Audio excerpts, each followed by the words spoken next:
Lord Alan Sugar might not strike you as a hopeless romantic, and you'd probably be right. His proposal to wife Anne Simons wasn't exactly a grand gesture. In fact, they were in the minivan over the Stratford flyover.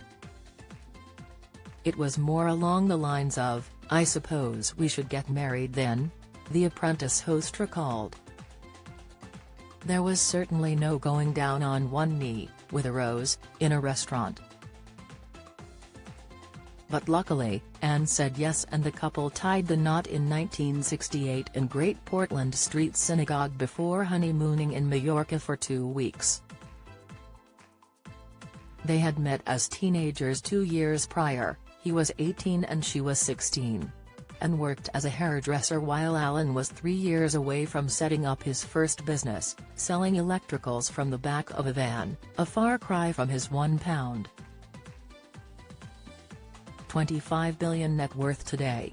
In her parents' mind, I wasn't catch of the month.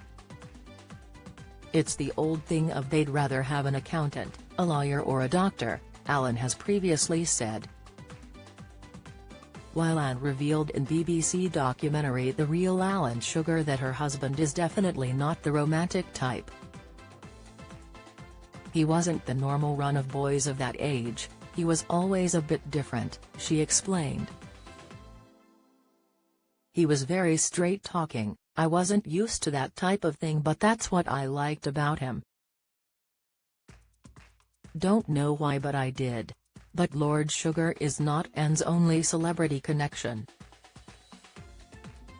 She is the aunt of EastEnders actress Rita Simons, who played Roxy Mitchell until 2017. Alan and Anne live in Chigwell, Essex, and have 3 children together: Simon, 52, Daniel, 50, and 47-year-old daughter Louise. They are also now doting grandparents to 7 grandchildren. When the couple celebrated their 40th wedding anniversary, Alan hosted a party attended by celebrity guests including Piers Morgan, and even had a performance from Sir Elton John.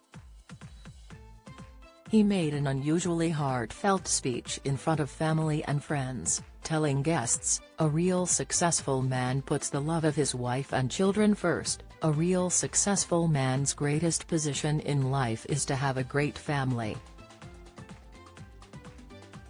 I am lucky enough to have had a wife for 40 years, who gave me 3 great children, who in turn have given us 7 wonderful grandchildren.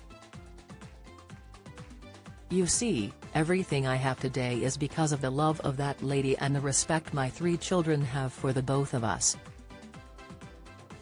Discussing the bash with the Mail on Sunday, Piers said Alan continued, "I can honestly say I have never ever heard anyone say a bad word about Anne.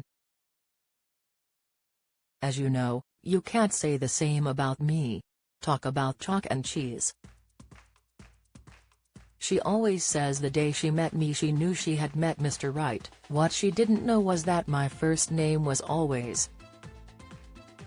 On their 50th anniversary, Alan took to Instagram to post a photo recreating a snap taken from their wedding day, both beaming into the camera and raising a glass of wine. "I have been married to this wonderful lady, Anne, for 50 years today," he wrote. He also gifted his love with a diamond ring, reported The Express, while 2 years later he marked the special date by sending Anne a bouquet of roses in the midst of lockdown. Asked what the secret is to his long and happy marriage, the Amstrad mogul says it's their dedication to their home life. "We're family people," he told MSN.